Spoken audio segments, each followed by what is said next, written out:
우리가 인생을 복되게 하는 것이 과연 무엇일까? 아마 그것은 이 만남이 아닌가 생각이 듭니다.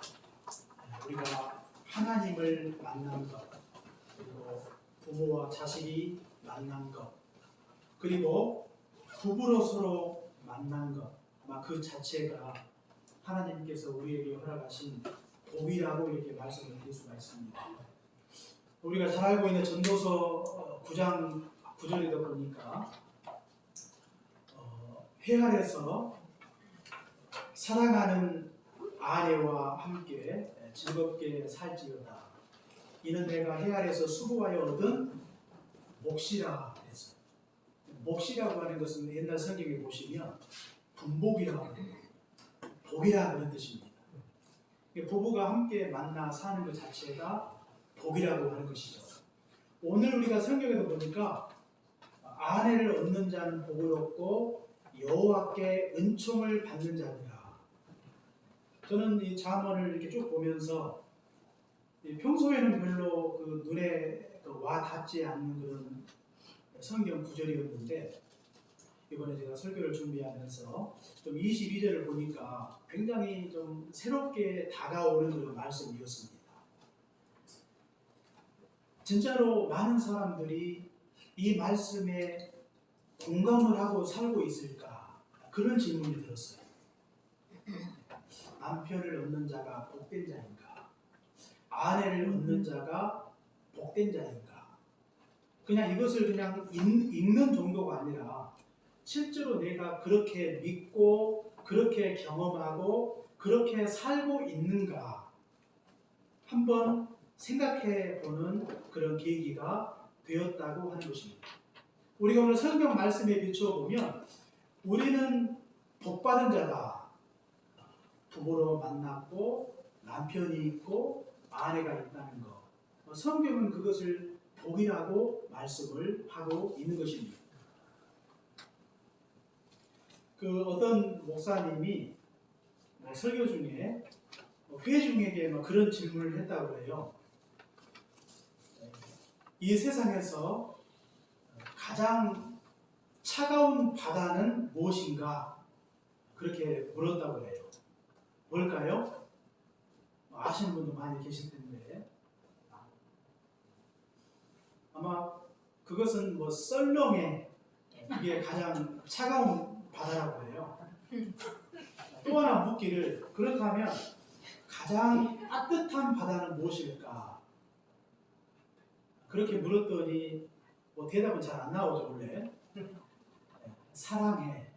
그게 가장 따뜻한 바다다.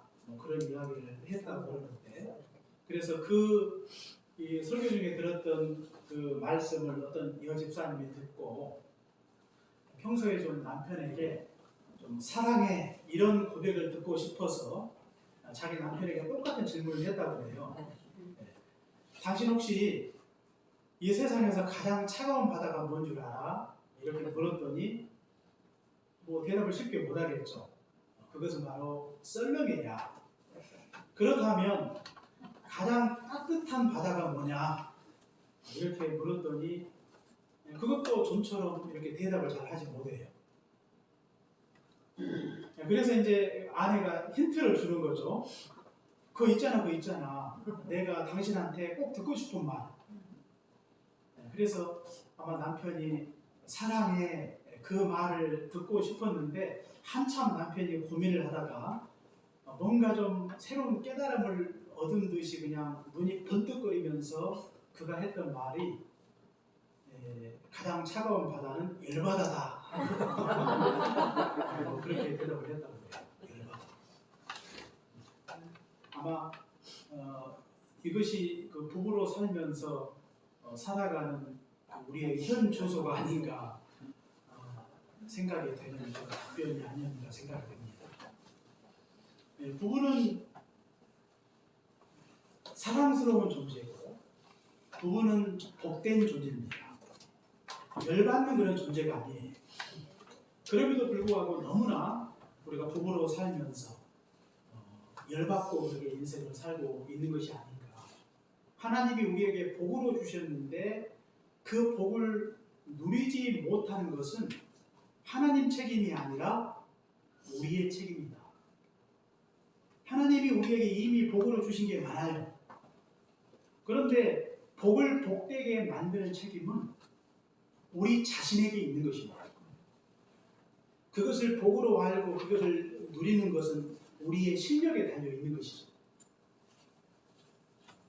아무리 귀한 것들을 주셨다 할지라도 그것을 누리지 못한다면 우리는 그것을 복으로 받을 수 없다고 하는 것입니다. 부부의 만남을 이렇게 복되게 여기면 우리가 이 땅에서 행복한 부부 생활을 감당할 수 있다고 하는 것입니다. 그렇게 살고 있다면 오늘 22절의 말씀이 우리에게 크나큰 공감이 될 것입니다.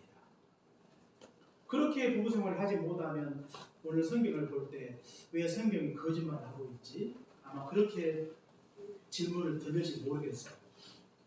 그러나 실제로 그것을 경험하고 그렇게 누리고 살고 있다면 아마 22절의 말씀이 우리에게 크나큰 공감이 되는 그런 말씀이 아닐까 생각이 됩니다.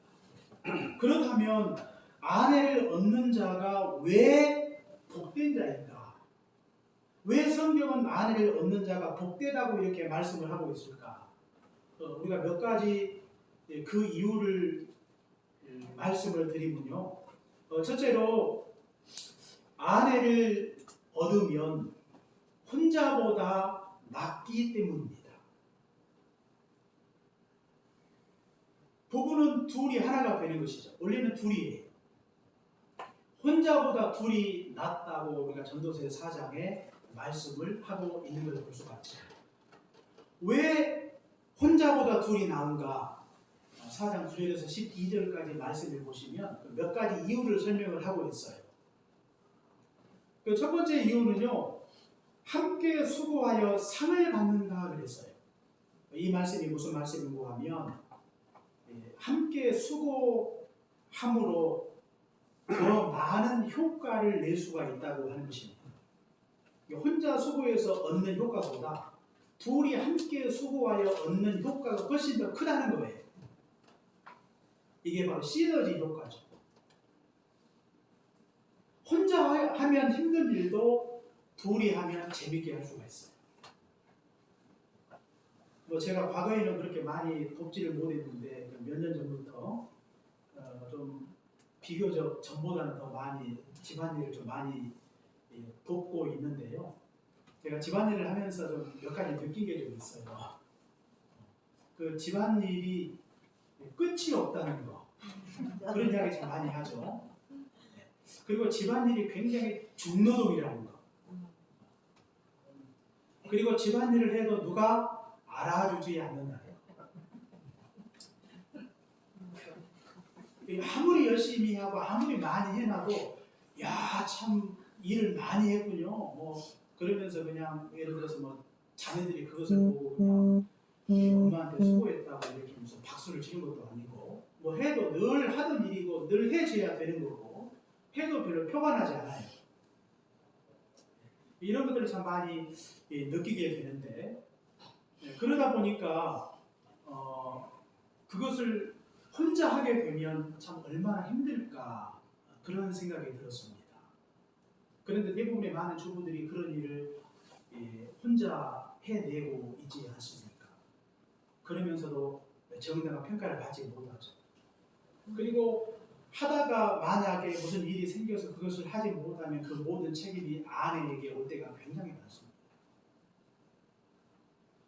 그러나 부부가요, 서로 함께 그 일을 함께 할 수 있다면 빠르게 그 모든 일을 할 수가 있고 효과적으로 할 수가 있고 즐겁게 할 수 있는 그런 장점이 있어요. 그래서 부부로 이렇게 만나게 하셨는데 혼자 모든 일을 이렇게 전담해서 하는 것보다 부부가 함께 수고함으로 더 많은 효과를 낼 수 있다는 사실을 항상 기억하시고 그냥 집안일이 쉽다고 생각하지 말고 그냥 누구나 다 그렇게 한다고 생각하지 말고 서로 이렇게 협력함으로 또 그 짐을 함께 나누는 그런 부부 생활을 감당하시면 좋겠습니다. 뿐만 아니라 성경은요, 서로 일으켜 세워준다 그랬거든요. 혼자는 쉽게 넘어지지만 그러나 둘이 있으면 혼자 무슨 일을 하다가 힘들 때 서로 이렇게 일으켜 세워주는 것입니다. 그런 장점이 있는 것이죠. 특히 고난의 때에 혼자 무슨 일이 있으면 쉽게 넘어지지만 그러나 남편과 아내가 있으면 이렇게 서로를 이렇게 지지해 주지 않습니까? 그렇기 때문에 어려움이 닥쳐와도 한쪽이 무너지면 또 다른 한쪽이 그를 일으켜 세워서 어려운 난간을 지혜롭게 헤쳐 나아갈 수 있다고 하는 것입니다. 그리고 세 번째로 이 두 사람이 누우면 따뜻하다 그랬어요. 이 말이 무슨 말인고 하면 서로에게 유익이 된다는 그런 뜻이에요. 부부는 그 존재 자체만으로도 서로에게 유익이 되는 것입니다. 제가 언젠가 인간시대라고 하는 그 TV 프로그램을 제가 본 적이 있는데요. 거기 보니까 한 90이 넘으신 할아버지 할머니가 나오시는데 그 할머니는 치매입니다. 치매가 왔을 뿐만 아니라 거동을 못해요.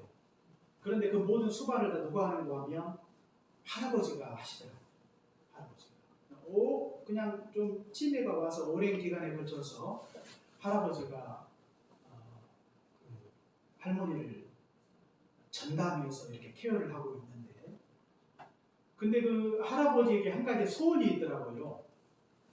저는 그 소원이 뭘까 생각하면서 제가 그 TV를 보았는데, 근데 거기 보니까 이제 그동안 그 할아버지가 할머니를 이렇게 케어하면서 얼마나 많이 어려웠겠어요.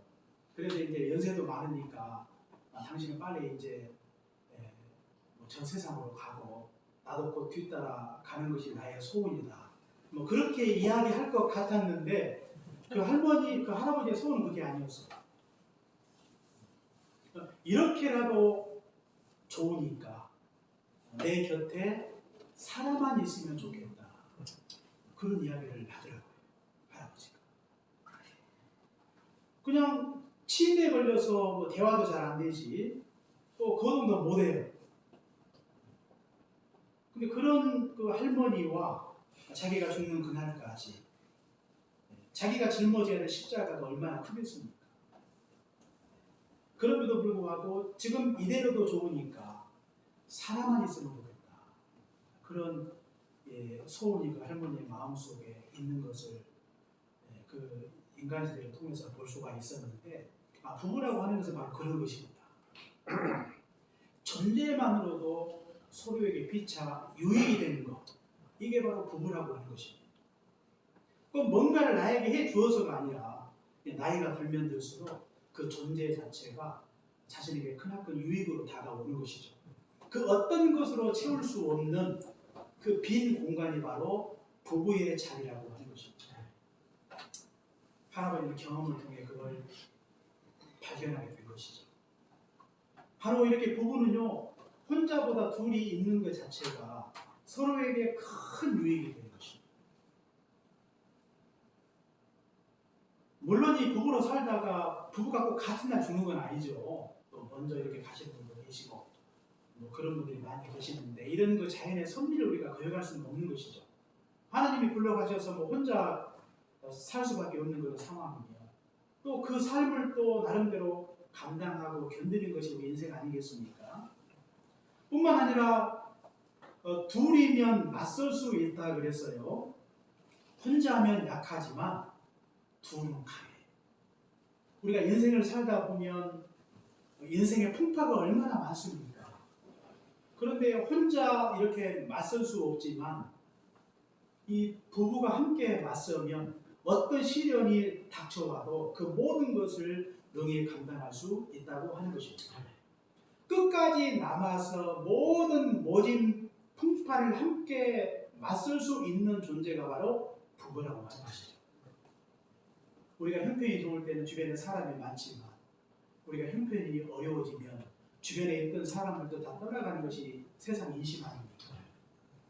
그런데 끝까지 고난의 때를 함께 할 수 있는 자가 누굽니까? 바로 부부 아닙니까? 그리고 그 어려움을 끝까지 맞서고 함께 견디는 자가 바로 부부예요. 그 어느 누구도 할 수 없는 것, 심지어 뭐 가까운 친척도 친구도 이웃도 다 떠나가지만 부부는 끝까지 남아서 모진 풍파를 함께 맞서고 견디는 존재가 바로 부부라고 하는 것입니다. 그렇기 때문에 이 아내를 얻게 되면 혼자보다 둘이 낫다는 사실을 우리가 얼마든지 공감할 수 있는 거예요. 부부는 서로에게 짐이 아니에요. 나그네 길의 동반자라고 하는 것입니다. 홀로 살아갈 때, 험한 인생길을 걸어갈 때 이 험한 인생길을 홀로 감당하고 견디는 것이 너무나 힘들고 어려워서 하나님께서 우리 인생의 동반자로 남편과 아내를 허락해 주신 것입니다. 그렇기 때문에 우리에게 남편과 아내 주신 것을 하나님께 감사하시고 서로를 소중히 여기며 살아가시기를 주의 이름으로 축원합니다. 그 다음에 두 번째로 아내를 얻는 것이 왜 복인가? 그것은 함께 자라갈 수 있기 때문입니다. 하나님이 우리를 교회로 부르신 뜻이 무엇입니까? 우리가 에베소서 2장 22절에 보니까 그리스도 예수 안에서 함께 지어져 가느니라 그랬어요. 에베소서는 교회에 관한 말씀들이 굉장히 많죠.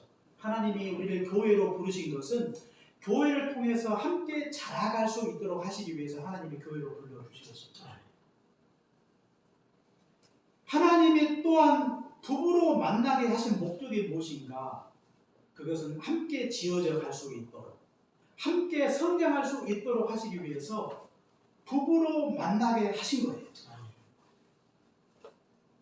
에베소서 5장 18절에 보시면 술 취하지 말라 이는 방탕한 것이니 오직 성령의 충만을 받으라 이렇게 말씀하시고 뒤 이어서 나오는 말씀이 무엇입니까? 아내들아 남편에게 복종하라. 남편들이여 아내 사랑하기를 그리스도께서 교회를 사랑하시고 자기를 내어 주심같이 하라 이렇게 말씀을 하고 있어요. 성령 충만을 받으라 이렇게 말씀하시면서 바로 이어서 나오는 말씀이 아내들아 남편들아 이 같은 말씀을 하고 있다고 하는 것입니다. 하나님은 남편과 아내를 통해 부부를 통해 우리의 신앙이 성숙해지기를 간절히 원하고 계신 것입니다. 그래서 부부로 만나게 하신 거예요. 부부로 만날 때 두 사람이 완전한 인격체로 둘이 만나는 게 아닙니다. 각자가 연약하고 허물이 많아요. 부족함이 많습니다. 불완전한 존재로 두 사람이 만나게 되는 것이죠. 그렇기 때문에 두 사람이 만났을 때 여기에 엄청나게 많은 갈등이 있고 많은 어려움이 있어요. 부부가 만나 가정을 이루고 둘이 살아갈 때 아무런 어려움도 없이 살아가는 부부는 없습니다. 많은 어려움이 있어요. 갈등이 있다고 하는 것입니다. 그런데 부부 생활을 하면서 이 모든 것들이 조금씩 다듬어져요. 감당하는 법을 배웁니다. 견디는 법을 배워요. 지는 법을 배우는 것입니다. 그리고 자아를 내려놓는 법을 배우는 것입니다. 섬기는 법을 배워요.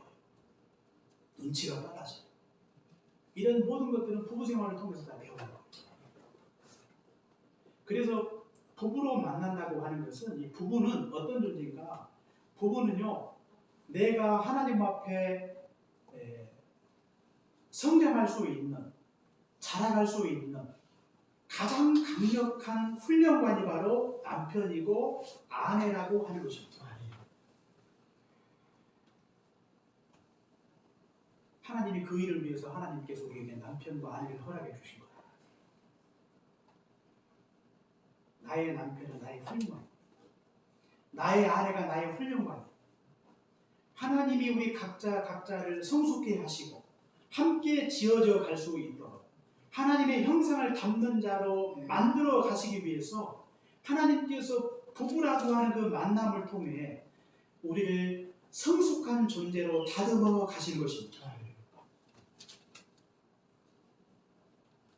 그렇기 때문에 부부 생활은 일종의 아무런 어려움도 없는 그런 유토피아가 아닙니다. 수많은 갈등과 다툼과 어려움이 있는 것이 바로 부부 생활이고, 그 모든 것을 견디는 과정에서 우리의 인격이, 우리의 신앙이 놀랍게 성숙해져 가는 것입니다. 그렇기 때문에 어떻게 우리가 부부 생활을 감당을 해야 되겠는가? 우리가 고린도전서 13장에 나와 있듯이 서로 사랑하는 것입니다.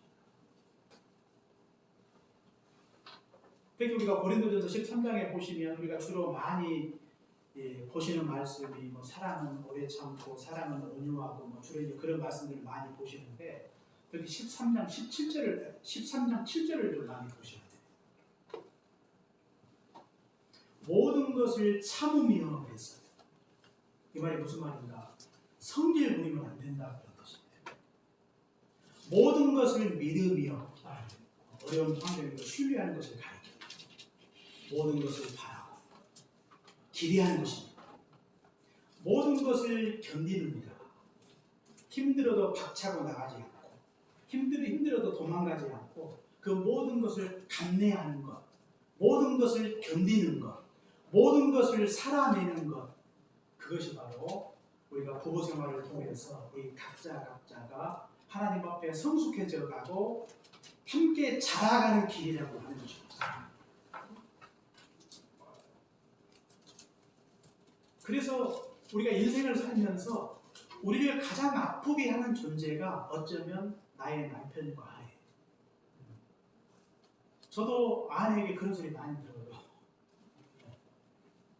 내가 당신 때문에 상처받는다는 이야기를 많이 듣거든요.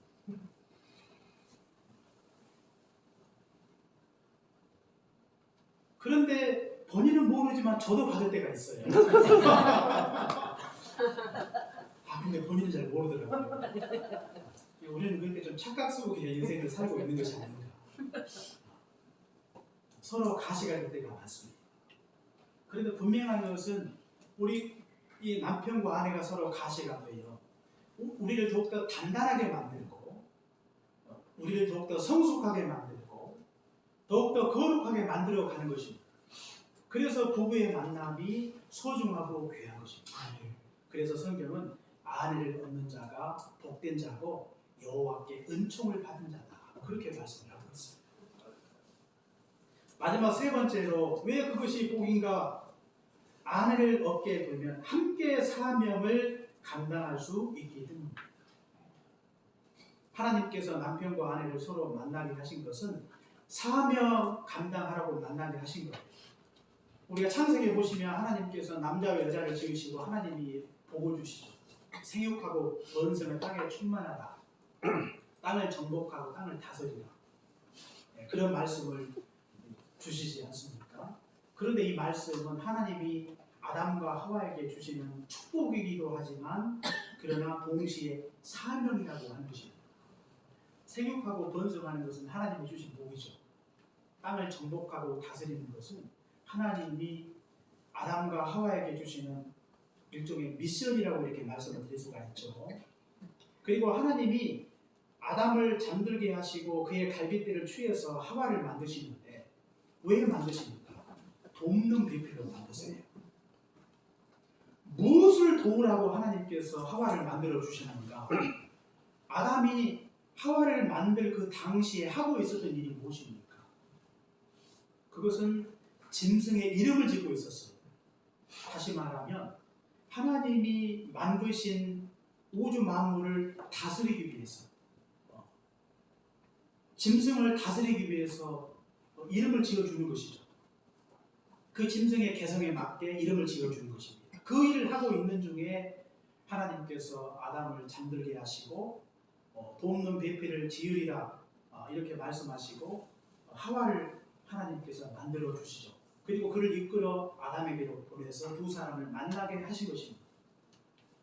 하나님께서 두 사람을 만나게 하심으로 생육의 복을 주시고, 더 나아가 두 사람이 함께 사명을 감당할 수 있도록 하시기 위해서 하나님께서 하와를 지었다고 하는 것이죠. 그러니까 이 부부가 만난다고 하는 것은 사명과 깊은 관계가 있어요. 그런데 두 사람이 만남으로 말미암아 사명을 감당할 때 서로 협력할 수가 있다고 하는 것이죠. 그렇기 때문에 아내를 얻는 자가 복이 되는 것입니다. 혼자 감당하는 것이 아니라 서로 협력하는 것입니다. 그렇기 때문에 부부가 서로 이렇게 만나기 전에 교제할 때 둘이 어떤 미션을 가지고 인생을 살고 있는지 이런 것들을 서로 확인하는 것도 굉장히 중요합니다. 남녀가 이제 결혼하기 전에 둘이 만나 이렇게 교제하지 않습니까? 교제할 때 서로 자기가 어떤 또 인생의 비전이 있고 꿈이 있는지 같이 나누고 또 그것을 함께 공유하고 그것을 함께 감당할 수 있다고 생각이 되면 그 사람을 하나님이 짝지어 주신 존재로 여기고 그를 배우자로 정하는 것도 필요하다고 하는 것이죠.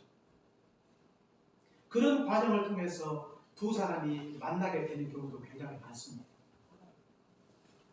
그리고 결혼 이후에도 마찬가지입니다. 하나님께서 이 부부에게 하나님이 어떤 사명을 주셨고 그 사명이 꼭 그렇게 거창할 필요는 없어요. 두 사람이 만나 우리의 가정을, 우리의 자녀를 거룩하고 경건한 자녀로 만드는 것, 그것도 하나님이 우리에게 주신 사명입니다. 그것을 부부가 함께 감당할 수 있다면 그 자체가 하나님의 크나큰 축복이죠. 그 일을 위해서 하나님께서 남자와 여자를 허락해 주신 것입니다. 둘이 협력하여 이 어둠이 가득한 세상 속에 빛의 자녀로 살아갈 수 있도록 이 땅에 하나님 나라 운동을 위해서 하나님께서 부부로 만나게 하시고 그 일을 위해서 헌신할 수 있는 것, 그것이 바로 부부에게 하나님께서 허락하신 사명이라고 하는 것입니다. 부부는 어떤 존재인가? 사명을 위해서 함께 협력하는 존재예요. 성경에도 그런 가정들이 많이 있죠. 브리스길라, 아굴라 두 사람이 함께 서로 협력해서 바울이 감당했던 사역을 이렇게 돕고 있지 않습니까? 얼마나 아름답습니까? 우리 교회 출신인데 저희들도 좀 과거에 좀 도움을 받은 적이 있는데 아마 정정일 형제 부부를 잘 아실 거예요. 근데 이 부부가 오래전부터 저에게 그런 이야기를 했었어요. 저희 부부는 나중에 선교사들 자녀들 그리고 목회자 자녀를 돕는 일에 헌신하겠다. 물론 다 돕는다는 게 아니라 굉장히 경제적으로 어려운 그 목회자 자녀들, 선교사 자녀가 있는데 그들을 돕는 일에 헌신하겠다고 이렇게 생각을 하고 부부가 같은 비전을 가지고 이 해라고 하는 그런 단체를 만들었어요. 그리고 1년에 몇 번씩 자선 공연을 합니다. 미국에서. 그리고 그런 그 자선 공연을 통해서 들어오는 수익으로 이렇게 목회자 자녀, 선교사 자녀를 돕고 있어요. 아마 우리 이상봉 우리 집사 부부도 잘 알 거예요. 가서 혹시 그런 이야기 들어보셨어요? 네. 안 했나? 자, 그래서 이 젊은 부부가 하나님께서 주신 그 비전을 붙들고 이 사명을 발견하고 그 사명을 위해서 헌신하며 살고 있다고 하는 것입니다. 그래서 과거에 저희들도 좀 도움을 받은 적이 있어요. 너무나 감사해요. 하나님께서 부부로 만나게 하셔서 사명을 주시고 그 사명의 협력자로 남편과 아내를 허락해 주신 것입니다. 사명에 눈을 뜨고 그 사명을 목적으로 부부가 함께 달려가는 것입니다. 이것이 바로 하나님께서 남편과 아내를 허락하신 뜻이라고 하는 것입니다. 세상은요, 남자와 여자가 부부로 만나는 것, 어떤 분들은 이것을 굉장히 부정적으로 생각하는 분들이 많이 있어요. 그래서 독신을 주장하고 비혼을 주장하는 분들이 있습니다. 그러나 성경은요, 여기에 대하여 부정적으로 말씀하고 있는 내용이 한 군데도 나와 있지 않습니다. 물론 독신도 가능하다고 말씀을 하고 있지만 부부로 만나는 그 자체를 하나님께 이 성경이 부정적으로 말하지 않고 있다고 하는 것입니다. 오히려 부부로 만나는 것을 창조 질서요, 또 행복한 길이요, 복된 것이라고 성경이 우리에게 가르쳐주고 있는 것입니다. 그러므로 이미 우리는 남편과 아내가 있고 부부로 서로 하나님이 만나게 하신 것입니다. 그러므로 늘 우리 마음속에 나에게 남편과 아내 주신 것 감사하십시오. 그리고 서로 소중하게 여기십시오. 아직 이렇게 가정을 이루지 못하신 분들은 하나님께서 복으로 우리에게 남편과 아내를 허락해 주신 줄 알고 이 복을 간절히 사모하시기 바랍니다. 세상을 쫓지 말고 성경의 질서를 쫓아 살아갈 때 하나님께서 우리 인생 가운데 큰 복을 허락해 주실 것입니다. 아내를 얻는 자는 복을 얻고 여호와께 은총을 받는 자니라. 이 말씀을 항상 기억하시고 무엇이 우리 인생 가운데 진정한 복인가 이것을 다시 한번 깊이 생각하시며 이미 우리는 복된 자임을 확인하고 그 은혜를 따라 하나님 앞에 감사함으로 영광 돌리시는 복된 인생 살아가시기를 주의 이름으로 축원합니다. 네. 기도하겠습니다. 사랑해 주님 감사합니다. 오늘도 하나님께서 복된 말씀 허락해 주신 것을 감사합니다. 우리에게 이렇게 좋은 아내 허락해 주신 것 감사합니다. 좋은 남편 허락해 주신 것을 감사합니다. 아내를 얻는 자가 복을 얻고 여호와께 은총을 받는 자라 말씀해 주셨사오니 우리는 이미 같은 복을 누리고 있음에도 불구하고 그 은혜에 감사하지 못하고 서로 소중히 여기지 못했음을 용서하여 주옵소서. 진정한 복은 이미 우리가 누리고 있는 것 중에 있음을 항상 기억하고 그 은혜를 따라 감사함으로 영광을 돌리게 도와 주옵소서. 혼자보다 둘이 나음을 항상 기억하게 도와 주옵소서. 하나님 아버지께서 함께 지어져 가도록 함께 자라가도록 이렇게 부부로 만나게 하신 것을 항상 기억하게 하시고 또 부부가 서로 협력하여 하나님께서 우리에게 맡기신 사명을 끝까지 잘 감당할 수 있도록 은총 베풀어 주옵소서. 아직 부부로 만나지 못한 우리 형제 자매들 우리 주님이 기억하시고 이 은혜를 더욱더 간절히 사모하는 자로 살아가게 하여 주옵소서. 예수님 이름으로 기도합니다. 아멘.